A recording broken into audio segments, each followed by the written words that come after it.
أعوذ بالله من الشيطان الرجيم. بسم الله الرحمن الرحيم. يا بني إسرائيل اذكروا نعمتي التي أنعمت عليكم وأني فضلتكم على العالمين. واتقوا يوما لا تجزي نفس عن نفس شيئا ولا يقبل منها عدل ولا تنفعها شفاعة ولا هم ينصرون.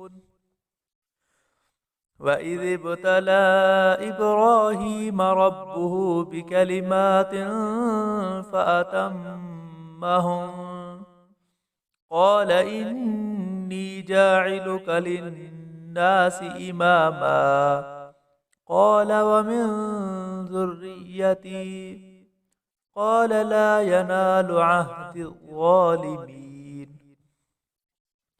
وإذ جعلنا البيت مثابة للناس وأمنا واتخذوا من مقام إبراهيم مصلى وعهدنا إلى إبراهيم وإسماعيل أن طهرا بيتي للطائفين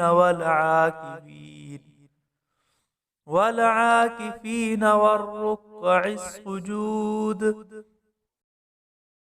وإذ قال إبراهيم رب اجعل هذا بلدا آمنا وارزق أهله من الثمرات من آمن منهم بالله واليوم الآخر قال ومن كفر فأمتعه قليلا ثم أضطره إلى عذاب النار وبئس المصير. وإذ يرفع إبراهيم القواعد من البيت وإسماعيل ربنا تقبل منا إنك أنت السميع العليم ربنا وجعلنا مسلمين لك ومن ذريتنا أمة مسلمة لك وأرنا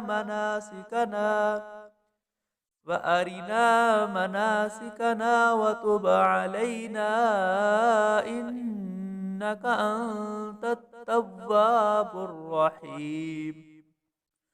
ربنا وابعث فيهم رسولا منهم يتلو عليهم آياتك ويعلمهم الكتاب والحكمة ويزكيهم إنك أنت العزيز الحكيم. صدق الله العظيم.